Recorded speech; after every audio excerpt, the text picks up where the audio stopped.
더스트리노. 네, 안녕하세요. 더스트리노의 박쌤입니다. 오늘 주제는 조금 거창하긴 한데 그 모터사이클에서 굵직한 브랜드들이 있잖아요. 그 브랜드들의 과거와 현재의 상황, 그리고 향후 어떤 전망에 대해서 인문학적 관점에서 이야기를 해볼까 합니다. 이게 증권사에도 애널리스트들이 발표하는 공식 리포트가 있고, 출처는 좀 불분명한데 찌라시라고 해서 뭐 그런 거 있잖아요. 저희 채널에서 이야기하는 거는 약간 찌라시처럼 생각하시면 될 것 같아요. 보면 찌라시가 좀 재밌긴 하잖아요. 그러니까 저희 영상이 좀 재밌지 않을까.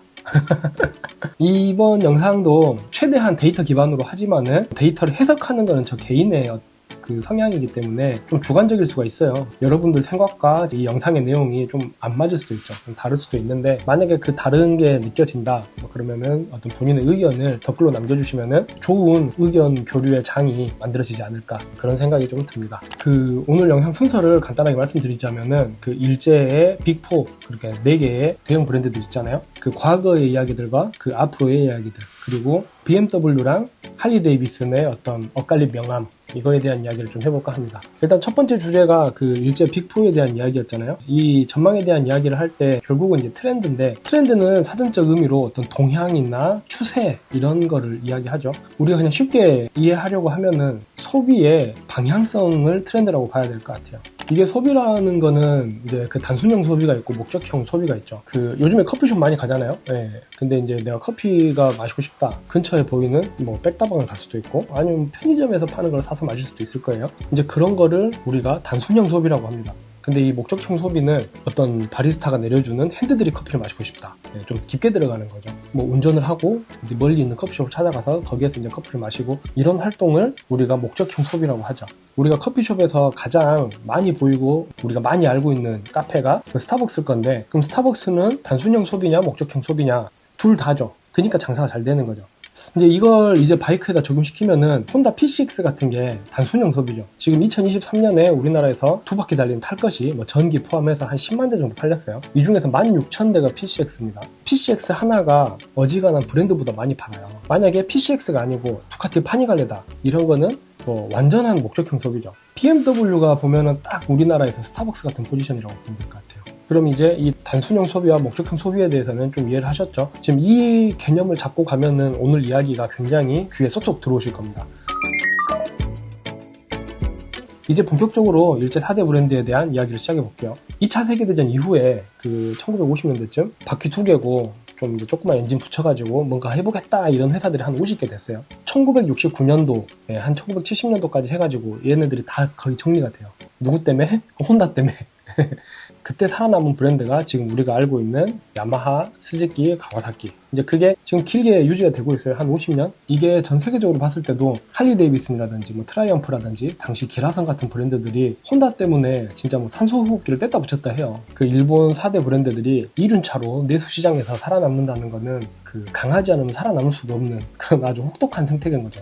혼다 때문에. 그러니까는 이 나머지 3개 브랜드들도 수준이 엄청나게 높아져 버린 거죠. 혼다, 야마하, 스즈키 이 3개 브랜드는 하마마스에서 브랜드가 시작을 하거든요. 근데 가와사키만 고베에서 시작해요. 지금도 가와사키가 독자적인 노선을 많이 걷지만 이미 시작부터 좀 남달랐던 것 같아요. 그래서 지금 가와사키 이야기를 먼저 해보도록 할게요. 이게 글로벌 전망은 아니고 이제 국내 한정해서 이야기를 좀 해볼 건데, 일단 가와사키 전망이 낙관적이진 않죠. 지금 국내 유통된 바이크 브랜드들 중에서 2023년 기준 11위를 차지했는데, 빅4 중에 10위권 밖에 있는 건 가와사키밖에 없어요. 1년 동안 통틀어서 지금 1000대를 못 팔았거든요. 그러면 이제 누구한테도 밀리냐면 베스파한테도 밀린 거고, 로얄엔필드한테도 밀린 거예요. 근데 또 한 가지 생각을 해보면은 그 일제 브랜드 중에서 가장 목적형 소비에 가까운 브랜드가 가와사키입니다. 일단 상용 모델 자체가 없어요. 가와사키의 어떤 브랜드 충성도, 이건 좀 높은 편이죠. 이게 일본 안에서도 비슷합니다. 가와사키는 좀 특별하게 생각하는 분위기가 좀 있어요.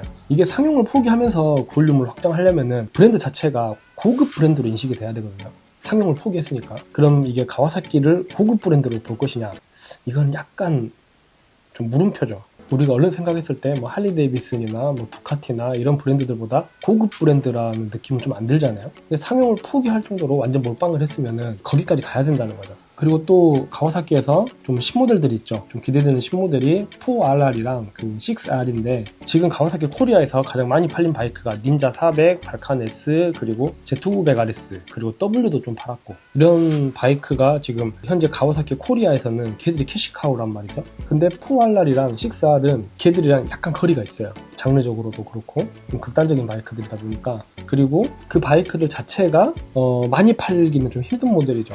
그리고 많이 수입을 할 것 같지도 않아요. 그래서 이제 가와사키의 향후 행보는 그냥 이렇게 큰 상승은 없겠지만 팬덤이 워낙 짱짱하니까 큰 하락도 없을 것 같고 그냥 이렇게 잔잔바리로 쭉 갈 것 같아요.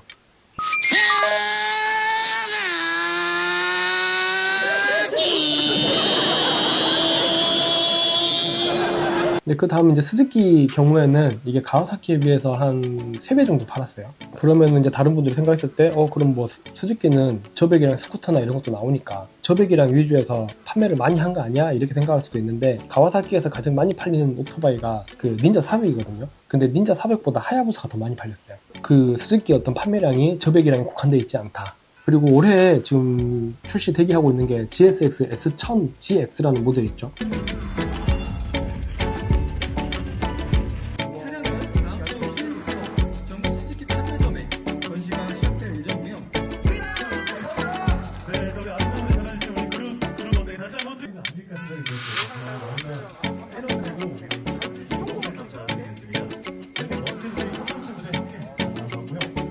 이게 상당히 좀 기대가 됩니다. 왜 기대가 되냐면은 일단 우리나라 사람들이 좋아하는 요소들을 많이 가지고 있어요. 일단 풀옵션입니다. 대부분의 옵션이 들어가 있어요. 심지어 전자식 서스펜션까지 들어가 있어요. 그리고 사기통, 우리나라 사람들 사기통 좋아하죠. 어드벤처 바이크가 우리나라에서 많이 팔리는 게 사람들이 빵이라고 하잖아요. 이렇게 큰 거. 근데 이 바이크도 그 프로포션상 그 어드벤처 바이크랑 실루엣이 매우 유사하기 때문에 우리나라 사람들이 그 좋아하는 그 덩치를 가지고 있어요. 그래서 이 바이크는 잘 팔릴 겁니다. 이게 장르로 보면은 그 크로스러너라고 하는 장르인데 유럽 쪽에서 인기가 많죠. BMW XR이나 그 야마하의 트레이서 뭐 이런 게 이제 이쪽 장르인데, 어드벤처 바이크랑은 좀 달라요. 얘네들은 완전히 그냥 공도를 좀 더 편하고 빠르게 가기 위한 그런 바이크들이에요. 장르적인 것도 추세가 상승 추세에 있는 장르고, 이 바이크 구성 자체가 굉장히 경쟁력이 좋기 때문에 올해 우리나라에 이게 출시가 되면은 꽤 잘 팔릴 것 같아요. 일단 그 스즈키 그 바이크 라인업 자체는 괜찮은 편이죠. 괜찮은 편인데 하나 딱 아쉬운 게 쿼터가 조금 비어요.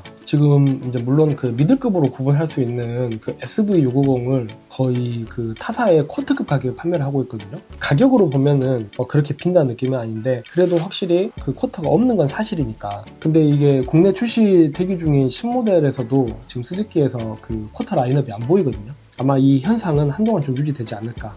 이게 스즈키가 그 높은 품질이랑 안정적인 퍼포먼스, 극도로 합리주의적인 브랜드 성향, 좀 이걸로 이미지가 좀 강하죠. 이것 때문에 뭐 대륙간 투어나 세계 일주 하는 사람들, 이런 장거리 투어러들에게 굉장히 스즈키 브랜드의 지명도가 높죠. 이미 그 많은 그 월드 투어리스트들이나 그 대륙간 투어 횡단자들이 그 스즈키 바이크에 대한 검증을 했기 때문에 또 데이터가 많죠. 이제 그런 부분은 이제 브랜드의 어떤 신뢰도 확보 측면에서 굉장히 좋은, 이게 그런 관점에서 봤을 때 GX 이야기를 다시 좀 해보자면은, 아직 저도 못 타봤죠. 근데도 이게 상당히 잘 만들어졌을 거다. 왜냐면 전 GT는 타봤으니까 상당히 잘 만들어졌을 거다. 이제 이런 믿음 같은 게 좀 있어요. 어떻게 보면은 이런 게 잘 만들어진 브랜드 이미지의 중요한 역할 같은 거죠. 그 GX의 출시 시점이 중요할 것 같아요. GX의 출시 시점이 빠르면은 뭐 올해 스즈키에서 상당히 대백이랑 판매를 많이 가져갈 수 있을 것 같고, 출시 시점이 늦어지면은 오히려 이것 때문에 대기하고 있는 사람들이 GT나 이런 모델의 출고를 늦출 수 있잖아요. 기다려버리니까. 그러면은 좀 발목 잡는 요소가 될 수도 있을 것 같고.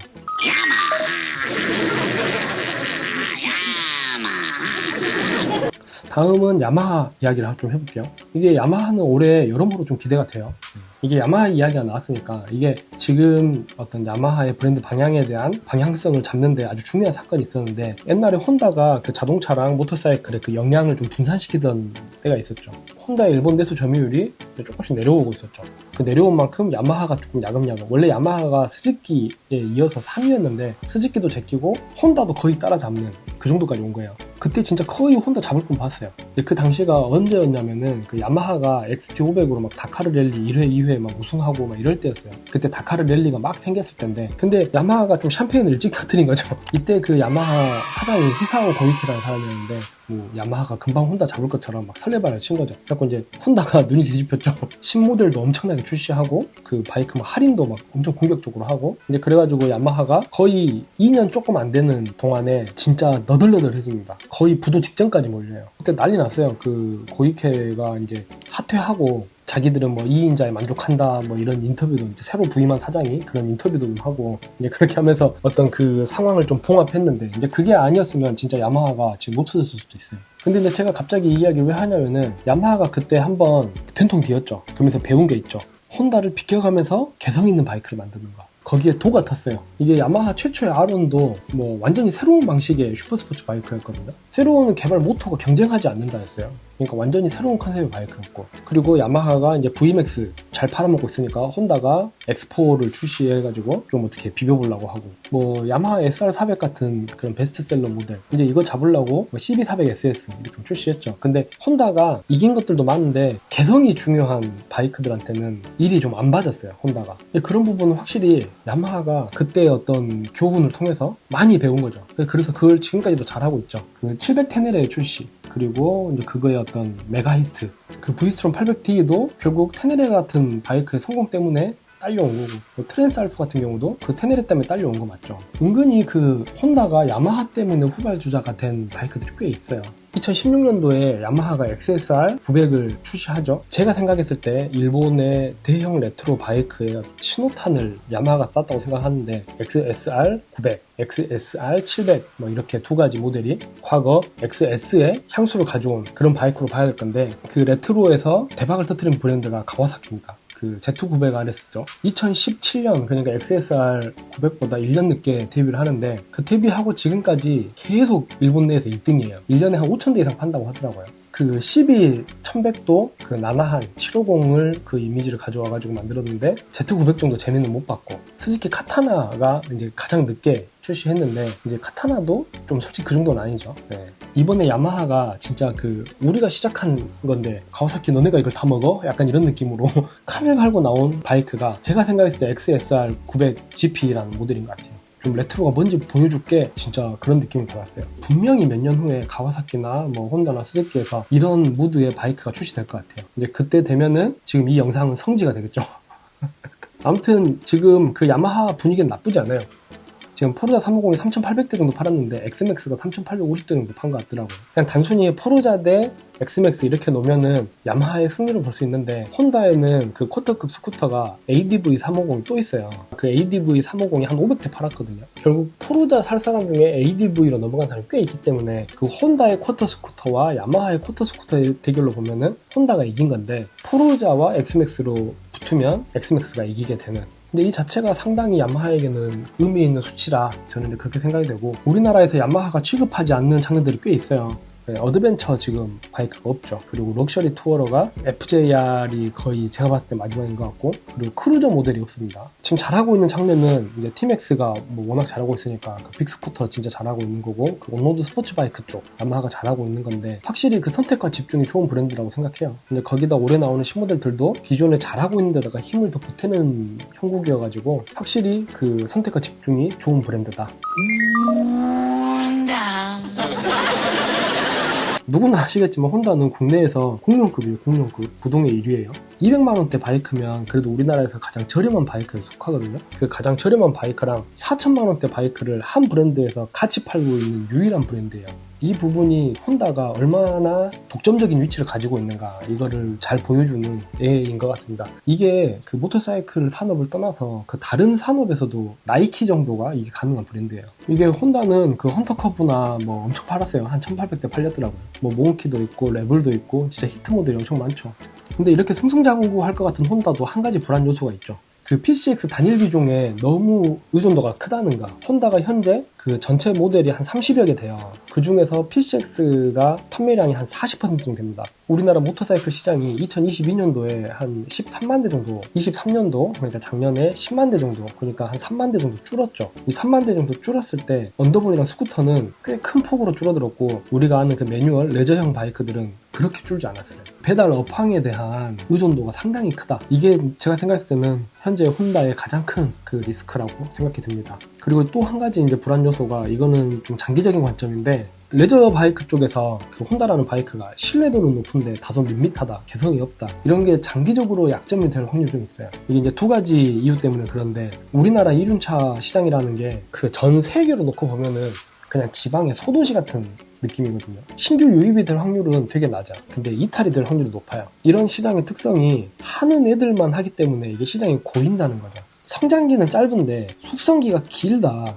네, 이렇게 해석할 수 있을 것 같아요. 이게 보통 숙성기에 접어들면은 조금 더 목적형 소비 쪽으로 가요, 사람들이. 이게 혼다는 여전히 그 단순형 소비랑 목적형 소비 둘 다 해서 굉장히 큰 교집합을 가지고 있는데, 결국 그 교집합이 크다는 게 발목을 잡는 요소가 될 수 있어요. 어떤 말이냐면은, 이게 입맛이 생기는 사람들이 늘어갈수록 혼다의 바이크가 좀 매력이 낮게 평가될 요소가 있다. 혼다에서 골드윙을 살 사람도 할리 데이비슨의 뭐 로드 글라이드나 CB750 호넷 뭐 이런 것보다 두카티 몬스터로 간다거나, 트랜스 알프보다 뭐 KTM 890 어드벤처로 간다거나, 뭐 이런 식이죠. 그 해당 카테고리에서 특별한 맛을 내고 있는 바이크들로 시선이 옮겨갈 수 있다는 거죠. 그리고 또 다른 한 가지가 중국 바이크들의 성장이랑 그 전기 바이크의 성장입니다. 이게 단순형 소비라는 거는 본인이 생각하고 있는 어떤 몇 가지 조건들이 충족이 되면 굳이 혼다가 아니어도 다른 바이크를 사도 상관없는 사람들이거든요.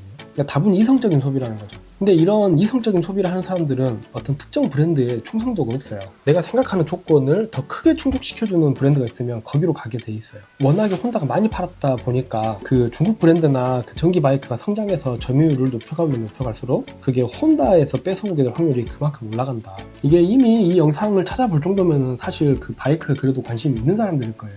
이제 그분들은 그 모터사이클에 대해서는 목적형 소비자 군에 포함되어 있는 사람들이다 보니까 지금 제가 이야기하는 게 딱히 공감되지 않을 수도 있어요. 내가 이제 스쿠터가 필요한데 굴러만 가면 된다, 이런 사람들은 실제 제가 이야기한 것처럼 움직일 공산이 굉장히 큽니다. 그 사람들은 굳이 그 굴러가기만 하면 되는 스쿠터가 혼다일 필요까지는 없는 거죠. 이게 전 세계 지금 이륜차 업계 전동화가 굉장히 빠른 속도로 이루어지고 있죠. 2022년도에 10%를 넘었는데 10년 안에 판매되는 이륜차 세대 중에 한 대는 전기일 것이다, 이렇게 전망치가 발표가 됐더라고요. 전기화가 이루어졌을 때 중국 쪽의 존재감이 지금 내연기관일 때보다 사실 더 커요. 그러니까 이제 한 10년 후에 세대 중 한 대는 전기일 것이다, 이렇게 이야기를 했는데, 그 10년이 지났을 때 혼다가 여전히 1위일 수는 있어요. 지금처럼 압도적인 1위일 것이냐, 그거는 조금 어려울 것 같죠. 그럼 이제 혼다에서 긍정적인 건 뭘까?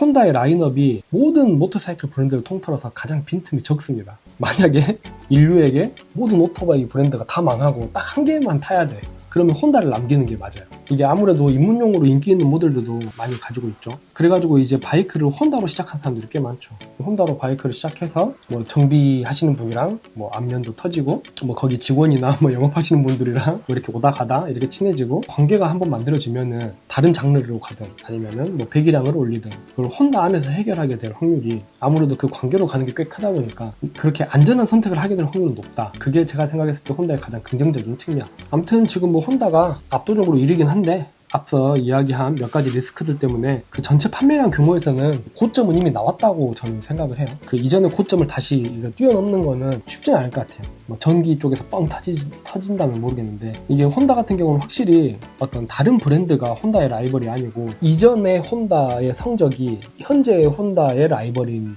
느낌이라서, 아마 레저 바이크랑 전기 바이크 쪽에서 혼다는 좀 더 그 적극적으로 보강을 할 것 같아요. 네, 이제 점점 그런 식으로 포지션을 가져갈 거다, 저는 그렇게 보이더라고요.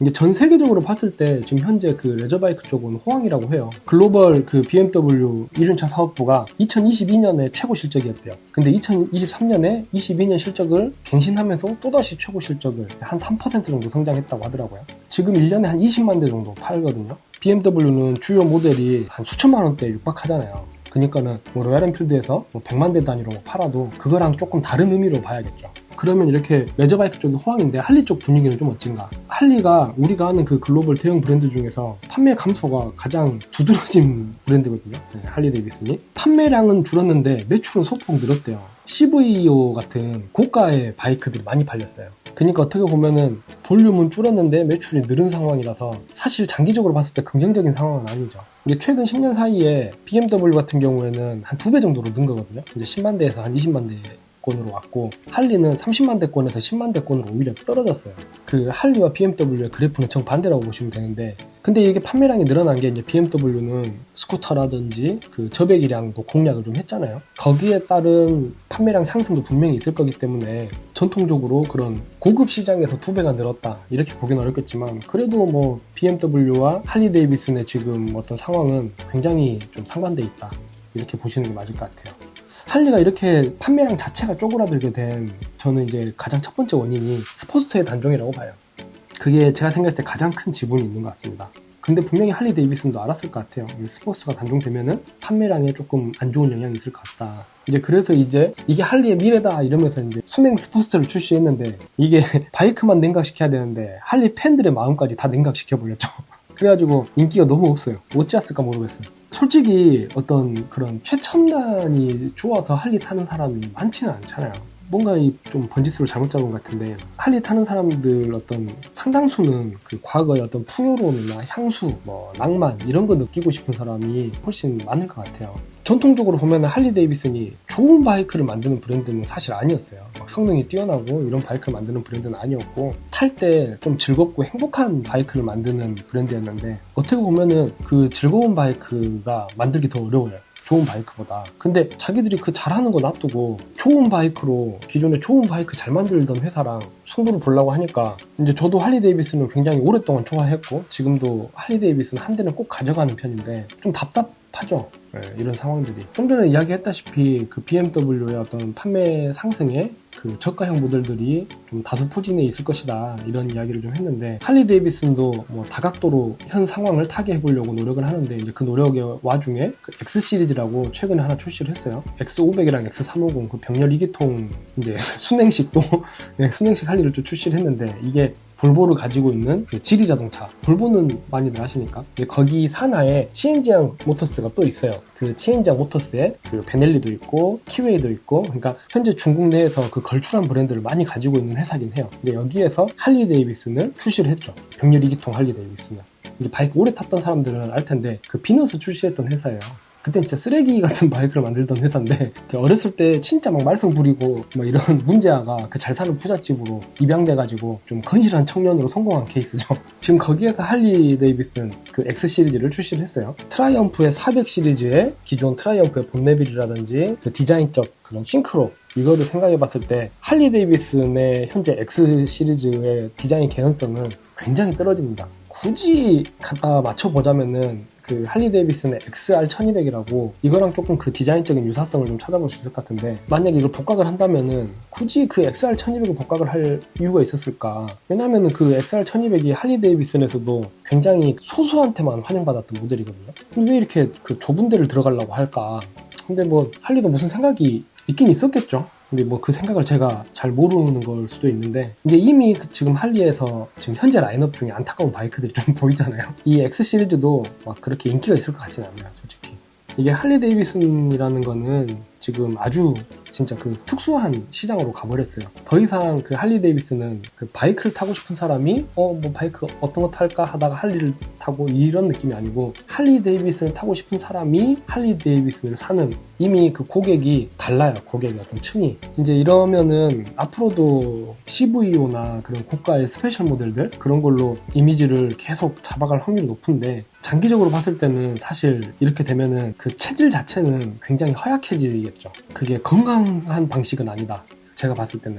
이게 미국에서는 그 할리 데이비슨 매장에서 중고 매입해가지고 막 점검해서 인증 중고차라고 해서 이제 일정 기간 보증도 해주고, 이제 그 중고차를 살 수 있는 그런 프로그램이 있어요. 그걸 브랜드에서 하고 있어요. 인증 중고차를. 워낙에 할리 데이비슨 같은 경우는 신형도 신형인데 구형이 인기 있는 경우가 많아가지고. 아무튼 다시 그 유럽 바이크들 이야기를 좀 해볼게요. 너무 짧게 이야기한 것 같아서.